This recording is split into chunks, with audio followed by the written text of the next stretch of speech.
ಮೈಸೂರಿನಲ್ಲಿ ಉದಯಗಿರಿ ಠಾಣೆ ಮೇಲೆ ನಡೆದಿದ್ದಂತಹ ಒಂದು ಕಲ್ಲು ತೂರಾಟ ಪ್ರಕರಣ ಏನಿತ್ತು ಅಲ್ಲಿ ಒಬ್ಬ ಮೌಲ್ವಿ ಪ್ರಚೋದನೆಯನ್ನ ನೀಡಿದ್ರು ಅನ್ನುವಂಥದ್ರ ಬಗ್ಗೆ ಇದ್ದಂತಹ ಒಂದು ಆರೋಪ.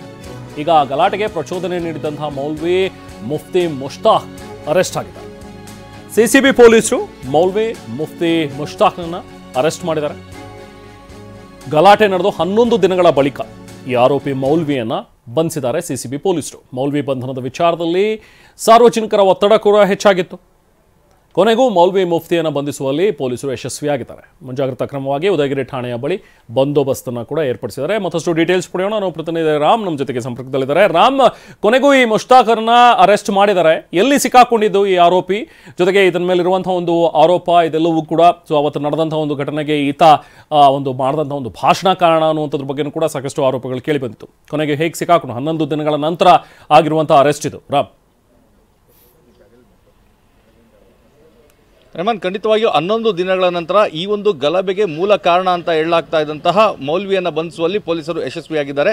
ಮೈಸೂರಿನ ಸಿಸಿಬಿ ಪೊಲೀಸರು ಕಾರ್ಯಾಚರಣೆ ನಡೆಸಿ ಮೌಲ್ವಿಯನ್ನು ಬಂಧಿಸಿದ್ದಾರೆ. ಅವತ್ತು ಏನು ಘಟನೆ ನಡೀತು, ಕಲ್ಲು ತೂರಾಟ ನಡೀತು, ಅದಕ್ಕಿಂತ ಮುಂಚೆ ಇದೇ ಮೌಲ್ವಿ ಅಲ್ಲಿ ನಿಂತು ಭಾಷಣವನ್ನು ಮಾಡ್ತಾನೆ. ಅದು ಪ್ರಚೋದನಕಾರಿಯಾದ ಭಾಷಣವನ್ನು ಮಾಡ್ತಾನೆ. ಅಲ್ಲಿಯವರೆಗೂ ಸಹಜವಾಗಿ ಇದ್ದಂತಹ ಸ್ಥಿತಿ ನಂತರ ಕಲ್ಲು ತೂರಾಟಕ್ಕೆ ತಿರುಗಿತ್ತು. ಅದಾದ ನಂತರ ಆತ ಎಲ್ಲೂ ಸಹ ತಲೆಮರೆಸಿಕೊಂಡಿರಲಿಲ್ಲ. ಮೈಸೂರಿನ ತನ್ನದೇ ಆದಂತಹ ಒಂದು ಮಸೀದಿಯಲ್ಲೇ ಆತ ಇದ್ದ, ಮತ್ತೆ ಮೈಸೂರಿನ ನಿವಾಸದಲ್ಲೇ ಇದ್ದ. ಆದರೆ ಪೊಲೀಸರು ಅದ್ಯಾಕೋ ಆತನನ್ನು ಬಂಧಿಸುವಂತ ಮನಸ್ಸು ಮಾಡಿರಲಿಲ್ಲ.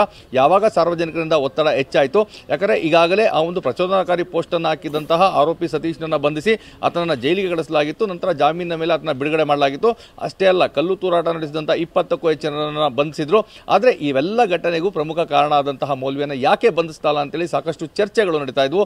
ಇದರ ಜೊತೆಗೆ ಈಗ 24ನೇ ತಾರೀಕು ಬೃಹತ್ ಜಾಥಾ ಮತ್ತೆ ಸಭೆಯನ್ನು ನಡೆಸೋಲಿಕ್ಕೆ ಬೇರೆ ಬೇರೆ ಸಂಘಟನೆಗಳು ಮುಂದಾಗಿದ್ರು. ಈ ಎಲ್ಲ ಒತ್ತಡಗಳಿಂದಾಗಿ ಈಗ ಮೌಲ್ವಿಯನ್ನು ಬಂಧಿಸಿದ್ದಾರೆ. ಸದ್ಯಕ್ಕೆ ಆತನ ಉದಯಗಿರಿ ಪೊಲೀಸ್ ಠಾಣೆಯಲ್ಲಿ ವಿಚಾರಣೆ ನಡೆಸಲಾಗ್ತಾ ಇದೆ. ನಂತರ ನ್ಯಾಯಾಲಯದ ಮುಂದೆ ಹಾಜರುಪಡಿಸಿ ಆತನನ್ನು ಸಹ ಜೈಲಿಗೆ ಕಳಿಸುವಂತ ಕೆಲಸವನ್ನು ಮಾಡ್ತಾರೆ. ಹೀಗಾಗಿ ಎಲ್ಲರ ಈ ಘಟನೆಗೆ ಕಾರಣ ಮತ್ತೆ ಆತನ ಪ್ರಚೋದನಕಾರಿ ಭಾಷಣ ಅಂತಿತ್ತು.